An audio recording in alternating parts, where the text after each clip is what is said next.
Hello, I'm Nikki of The Professor Knits. I know, can you believe it?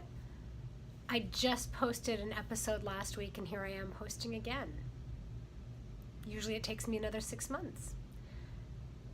I don't know, I just felt like doing it again and getting a lot of my old whips shown to you guys. So if you watched my last episode, you'll know that it was Tuesday of spring break.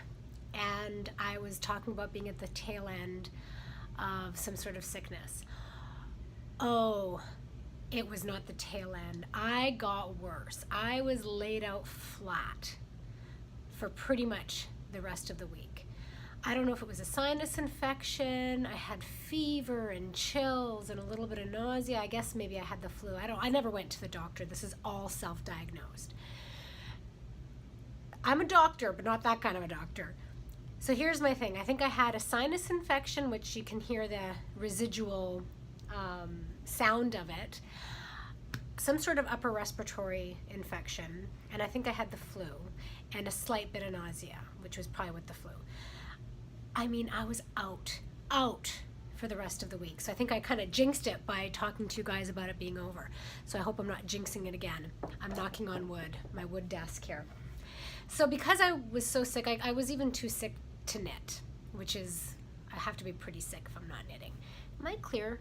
I just realized this is a huge mess back here. Well, whatever. So yes, I don't have a whole lot of progress made on my works in progress, but I'll show you. I did do a little bit of progress. The first one is the inspired minion monster hat that I'm crocheting for my 6-year-old son.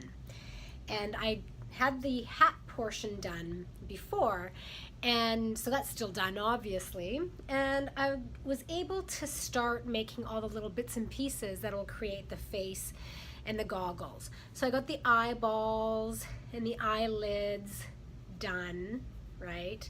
And then I just need to sew in a little button for the pupil. So I've got the 2 eyeballs almost ready to go. I got the mouth with the white teeth. It's all in bits and pieces, done, ready to go. So I just have to assemble those pieces together. And I am currently finishing up or working on the goggles, which will be in this light gray color. And so I'm having a ton of fun, I have to admit, doing it. Like I said before, I'd rather be knitting, but sorry, there's the bell. As he's watching me and it's getting closer and closer to being finished, he's getting pretty excited. So I really want to get this done. It's cold again today here in Knoxville, and we just had an amazing Sunday. I was able to actually get some yard work done. I was feeling well enough. Got a bit of a sunburn and everything, and now we're back into the low 50s and it's really quite chilly. But like I said before, I think this is going to end up being more of a toy for him than any sort of a functional hat for cold weather. So I'm getting excited for him. He's a huge fan of the Minions. Now this is the Purple Monster Minion hat pattern by Connie Hughes, and it's very cheap. I think it was only $2, and it's really easy to crochet if you know how to crochet. Oh, the yarn, I should mention the yarn. The purple yarn is my own yarn, Medusa yarn, in just a one-of-a-kind lavender, kind of a dark lilac lavender color, and it's a fingering weight yarn, 25% nylon, 75% superwash merino that I dyed years and years ago and never sold or used. And it was held double to get a worsted weight yarn. Everything else is just scrap yarn I've used in other projects, so I don't even remember.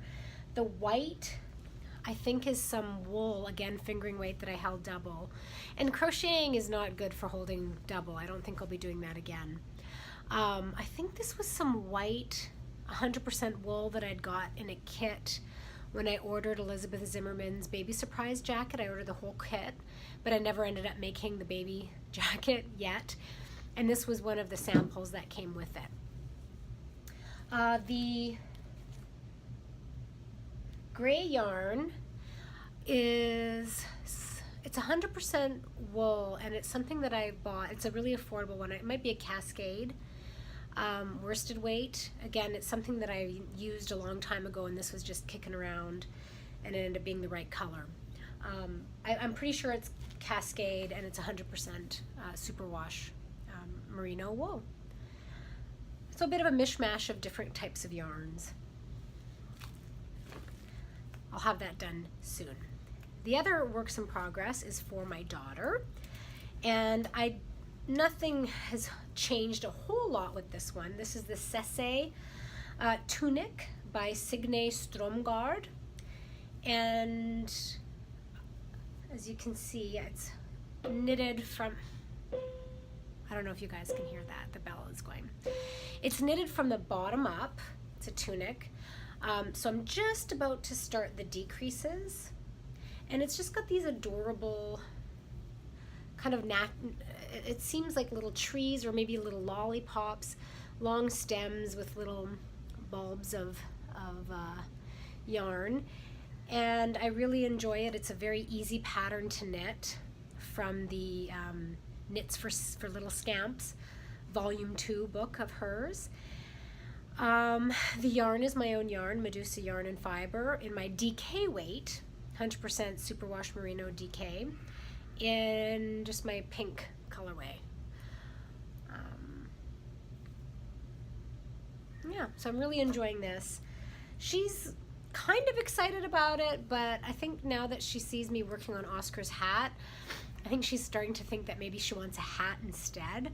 So I've got to find a really cute hat for her pattern. Even though we're coming into the summer, that's okay, or spring-ish, that's okay, because it'll mostly be toys for them. And I don't know, like, I'm really enjoying knitting for my kids. I might have to start knitting them little stuffed animals, because they seem to really like it, and that's very, very rewarding, I have to say. So, very great, easy, highly recommended pattern, at least, well, so far so good. I'm really enjoying it. So it's the Sesse tunic by Signe Stromgard, knit in Medusa yarn and fiber. Very little progress made there. Well, now what I would like to do is show you two finished objects that I finished last fall, maybe last summer, and they are two shawls. And I kind of got into single skein shawl projects last year with a vengeance, because I wanted to knit up lots of my own yarn to showcase it at shows, because it's very important that people can see how yarn is knitted up. Even though a lot of us indie dyers, we might have repeatable colorways, but we might not. So we don't want to always necessarily knit up every single color we dye in case we don't plan on repeating it. But this one is a gorgeous, gorgeous color that I absolutely love. It's called Eros, my Eros colorway, and it's kind of like a pinky reddish burgundy. And the reason why I wanted to show this kind is because I like one shawl projects. They can be a little small, and I will talk about the pattern. As you can see, they're kind of small, so it's not like a big cozy wraparound shawl. It's more like a little shawlette. But I like them because they're perfect for the spring. And when you get these nice bold colors like this one with like a denim jacket, or even like a white sort of spring cropped jacket or something like that, it really pops. But you're not overheated by the weight of a 2 or 3 skein shawl. And they're easy to take off and on, or to throw into a bag or tie on your purse or bag if it gets too warm. So that's what I really like these single skein projects for. Now, the shawl pattern is a Lisa Much pattern. She's a Canadian designer. And this was the first time I had ever knit one of her shawls. And I love it. Her aesthetic is very kind of airy. She has a lot of shawls and sweaters. It's very airy, light, very chic, very modern. And this one is called Auspice. and you can find her on Ravelry, Lisa Much. And I think other podcasters have knitted her, especially Canadian podcasters. And I just really, really like her patterns. A lot of them are knit in dark colors, like dark grays, dark blacks, and things like that. So it's a very classic and modern feel to her designs. Now, the reason why I like this one so much is because it's all garter stitch. So it's very easy to knit with these hole patterns. It's kind of look like pebble patterns, right? And this style of shawl really works with a certain dye method that I like to use. It's not my own method or anything like that, but it's kind of like a gradient skein. Like it's a gradient color, but all in one skein. So for example, here I have it. This ended up as this. And this is in my, it's 100% superwash merino wool fingering weight. I don't have a whole lot of this base left right now. And this is I think it's my last one in this color. And it's a gradient dye method in one skein. So you know how gradient sets are really popular right now, in mini skein sets, or even in full skein sets, gradients. Sorry, the lights in my office are automatically going out. Anyway, this kind of gradient dyeing where you have all of the gradients but it's all in one skein of yarn is one of my favorite, not necessarily my favorite ways to dye a skein of yarn, because there's lots of fun ways to dye a skein of yarn, but I really just love the way it looks knitted up in garter stitch.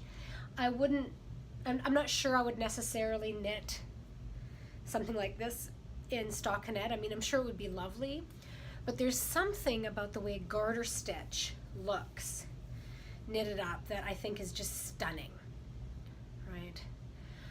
With this kind of a gradient yarn. So you get everything from the light to the dark in all these lines. So Lisa Much Auspice one skein shawl, knitted up with Medusa yarn and fiber in my Eros colorway. And this can work in a couple of other similarly dyed skeins of yarn.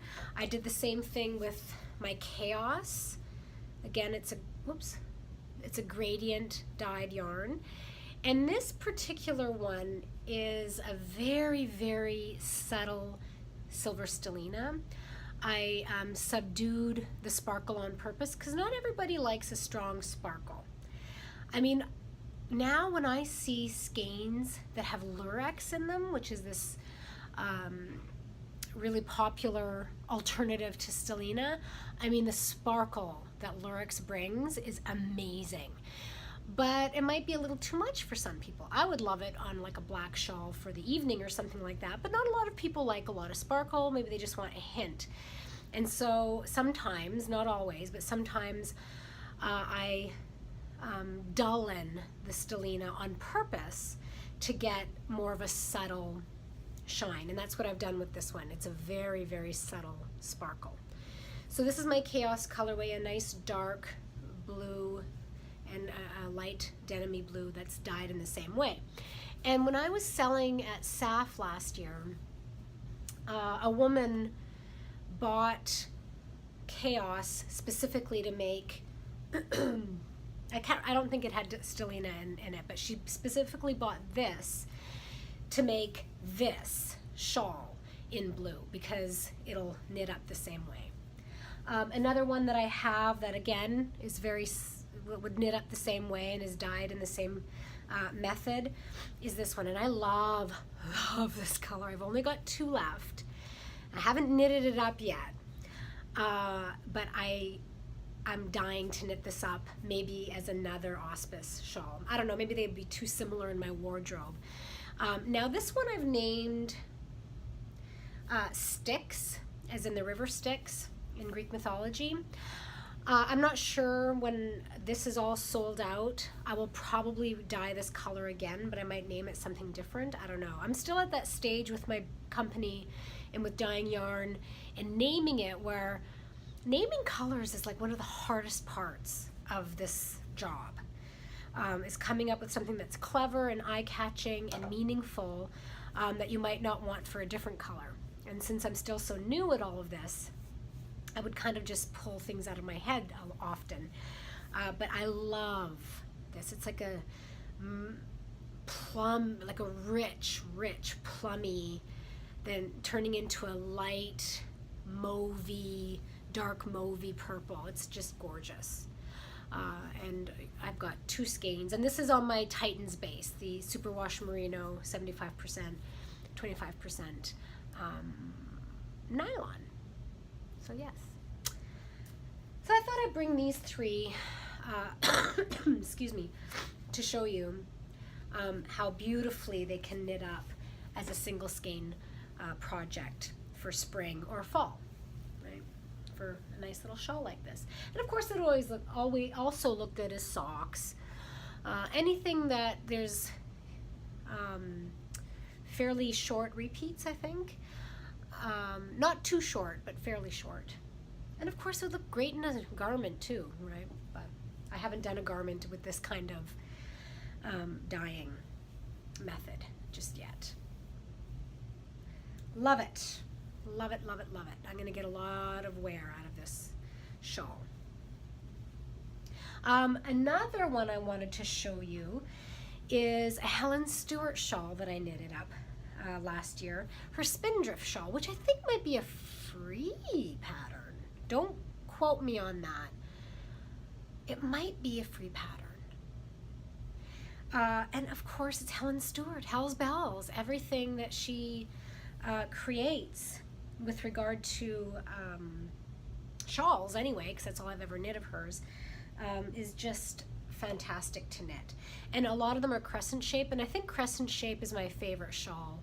I'm not a big fan of the triangular shawl. It's just not really my preference. I like asymmetrical shawls and crescent shawls. So here's one that I knitted up, the Spindrift, and it's, again, just this gorgeous, this one is stockinette stitch, okay, with a beautiful lace work, very easy lace work border, and a real treat to knit up, very quick and easy. Again, a 1 skein shawl. This one I kind of messed up. I think, I don't know what I was doing, so I've got this stray loose loop hanging out, and I did make 1 error in the middle. But again, this was, I got a hole there that I need to sew up. But this was, once again, a store sample that I had knitted up to display at fiber festivals. And this one is in my Dorothy Lake Sunset colorway. This one right here. So it's a beautifully variegated yarn with pinks, purples, and different shades of blue. So this becomes that. And Dorothy Lake is the lake that my mother and her husband, who's now deceased, a couple of years, lived for the last 25 years. They had this beautiful house that Harvey, my stepfather, had built with his own 2 hands. When he had first met my mom, he had just started building this house. And so it was just this gorgeous location on the water on Dorothy Lake in Manitoba on the Winnipeg River system. So the Winnipeg River system has various lakes and rivers separated by dams and that kind of stuff. But it's a really long river system up in Manitoba. Manitoba, Canada in general, but Manitoba especially, has a lot of freshwater lakes and rivers. It's a canoeer and fisherman's dream up there. And so they lived on Dorothy Lake. Their house was on the water, and he had built the house kind of long and rectangular up on some rocks along the shore. So you almost, and it was all windows, so you always kind of felt like you were on a boat. when you walked through the house, because as you walked, you always had an amazing view of the river and the lake. Because it's the Winnipeg River, but this part of it was Dorothy Lake. And in the summertime, if you've ever been to Manitoba, especially out on the Winnipeg River, the sunsets are spectacular. Like nothing like you could ever imagine. And these would be the colors in the sunsets on Dorothy Lake, because their house faced, rises in the east, sets in the west, right? Yeah. Faced sunsets, and it would just, like, you wouldn't even be able to imagine the vibrant colors that would be in the sky. Pinks and purples and sometimes like a little bit of green, and it's just amazing. And so I dyed this colorway. As you can see, some really nice purples up in here. It's inspired by the sunsets. Now my mom no longer lives there. She's moved to British Columbia to be closer to my sister, and you know, it was a very isolated, lonely place to live in a big old house after he died. So she's selling it, unfortunately, and she's moved to go be closer to my sister. But I'm hoping to get up there one last time this summer before it sells, to spend another summer on the Winnipeg River gazing at these gorgeous Dorothy Lake sunsets. So Dorothy Lake sunset, another great single skein project. This one, like I said, is done up in Helen Stewart's Spindrift shawl. You can get a real sense for how, I mean, this is what the sunsets would look like. And it was just amazing, amazing, amazing. So this one is always going to be a repeatable colorway, very near and dear to my heart. Yeah, Medusa yarn and fiber. And I am having a huge spring sale on all of my yarn. All of it is 20% off right now if you hop on over to medusayarn.com. If you live within the US, all orders over $50 are free shipping, and all orders over $100 outside of the US, so everywhere else, anything over $100 or more is free shipping. And if you pop on today and you don't see anything that strikes your fancy, come back in a couple days. I've got a lot of yarn that isn't posted yet. It takes a long time to photograph and the yarn and get it up there. I'm a one-woman show here. I do everything myself.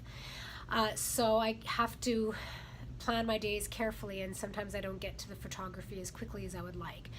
So keep checking in, even if you don't see anything you're anxious to purchase now. Check in, and I'll remind you again next time I podcast. Yeah, so I hope that's all for now. Thank you for tuning in. Please hit the subscribe button for more videos, because I think there'll be more videos coming soon. But who knows with me? You never know with me. So hit the subscribe button, hop on over to Instagram. You can follow me there at the Professor Knits on Instagram. I do have a Facebook page for Medusa Yarn, but I'm not very active over there. Instagram and the channel, the podcast channel here, the Professor Knits, are where I'm much more active. So take care, stay warm out there if it's as chilly where you are as it is where I am, and we'll see you soon. Bye-bye.